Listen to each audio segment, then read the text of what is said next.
La semaine dernière, un hack a eu lieu sur une appli que vous connaissez peut-être pas, et c'est sûrement le hack le plus nul que j'ai pu voir dans toute ma carrière. C'est quoi cette appli Ti? Qui est derrière et qui est responsable du hack qui a donné accès à des millions d'infos privées de femmes? On va voir ça tout de suite dans cette vidéo. Rapidement, avant que la vidéo commence, je voulais vous rappeler que mon site Canvas est dispo sur canvas.fr. Dans ma dernière vidéo, j'ai présenté les nouveautés dessus, donc si vous aimez dessiner, je vous invite à checker ça.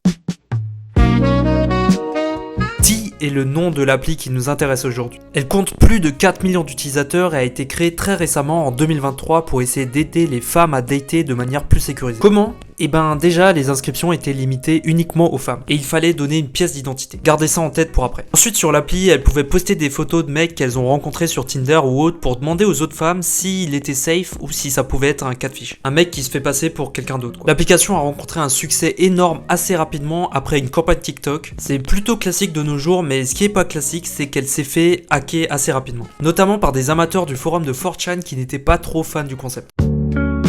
Sean Cook a créé l'appli Ti après avoir vu sa mère galérer à dater en ligne. Elle est tombée sur pas mal de catfish ou bien des hommes avec un casier judiciaire. Il s'est donc dit qu'il fallait qu'il change les choses pour que les femmes puissent naviguer en ligne et rencontrer des gens tout en confiance. Je critique pas l'initiative, je pense que c'est parti d'un bon sentiment, mais un fondateur d'une application est censé quand même avoir une vision claire du besoin des utilisateurs. Sauf qu'objectivement, Sean Cook essaye de régler un problème qu'il n'a jamais rencontré. Aussi à noter que Sean Cook a juste un bootcamp de programmation, donc il n'a pas beaucoup de connaissances sur le développement d'une application.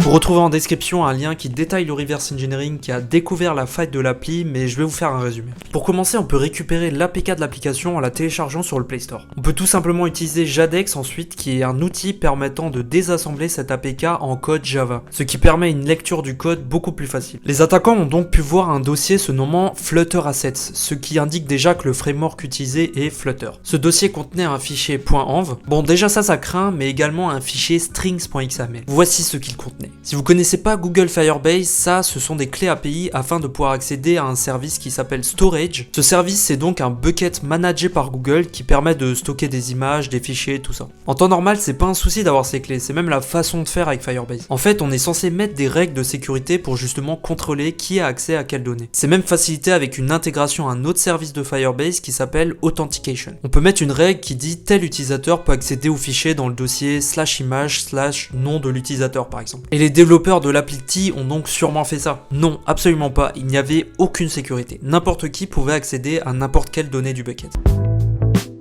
Maintenant, je me suis dit que ça pouvait être intéressant de vous faire une petite démo avec une application utilisant Firebase pour vous montrer comment l'appli Ti s'est fait hack et comment vous pouvez éviter que ça vous arrive. Donc déjà pour commencer, j'ai mon application là que j'ai appelée Café Manager. Et on va tout de suite commencer là avec deux boutons, un register, un login. Donc je vais tout de suite commencer par register pour me créer un compte. Et je crée mon compte. Donc voilà, là j'ai mon compte. Si je retourne dans le projet Firebase, on peut voir que dans le service Authentication, j'ai bien créé mon compte. Avec ce compte, je peux faire quoi? Je peux aller sur mon profil et ajouter une nouvelle carte bancaire. Donc là je vais ajouter ma carte bancaire. Je vais lui mettre un type. Une date d'expiration et j'ajoute ma carte bancaire. Une fois que j'ai créé ma carte bancaire, je peux tout de suite aller voir sur Firebase dans Real-Time Database. Là j'ai un petit lien Credit Card et là j'ai ma carte de crédit qui est stockée. L'application Ti utilisait le service Storage.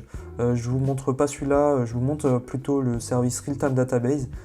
Parce que Storage, tout simplement, c'est payant. Et de toute façon, ça revient au même puisque les deux services proposent ce système de règles.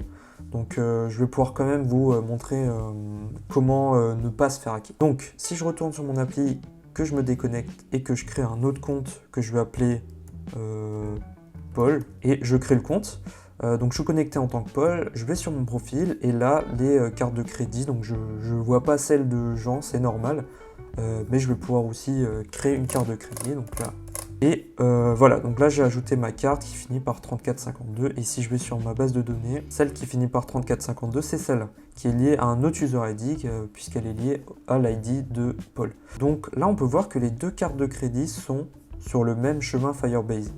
Et ce qui m'empêche de regarder les cartes des autres, c'est tout simplement les règles Firebase. Puisque j'ai défini une règle Firebase, notamment celle-là, qui dit que dans le chemin Credit Card, la carte de crédit, je peux uniquement lire celle dont le user ID correspond à l'ID de l'utilisateur connecté. Donc je vous rappelle, hein, on avait le user ID ici, et étant donné que je suis connecté en tant que Paul, mon user ID correspond à celui-là, mais ne correspond pas à celui-là, donc ça va pas m'afficher les autres cartes de crédit des autres. Maintenant, imaginons que j'utilise des mauvaises règles Firebase, comme c'était le cas avec l'application Ti.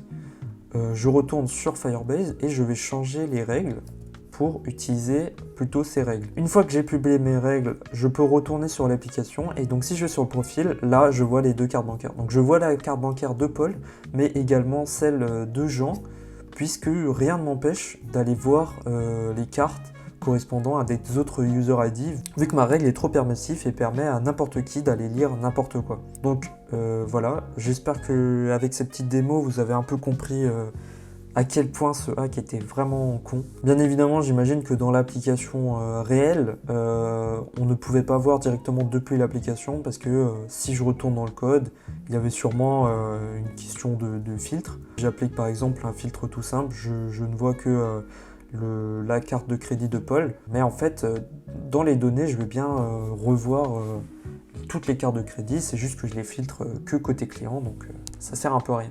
Le blog dont je vous ai parlé mentionne également une architecture du code pas très conventionnelle, ce qui signifie que l'appli a sûrement été développée par un mec tout seul, pas très expérimenté. Pour quelqu'un comme Sean Cook qui voulait sécuriser la vie des femmes, c'est incompréhensible qu'il n'ait pas pris de précautions quant au développement de l'application. Rien n'a été fait pour être sûr qu'elle était sécurisée, surtout quand on sait maintenant quel type de données ont été affectées. Des millions de permis ou cartes d'identité se sont retrouvés dans les mains des hommes dont on voulait justement protéger les femmes. Voilà, cette vidéo est finie. Si vous aimez ce format de vidéo un peu différent, je vous laisse me le montrer en mettant un like, et si vous avez des idées pour que je m'améliore, vous pouvez les dire en commentaire. Je vous souhaite une bonne journée et faites gaffe sur internet.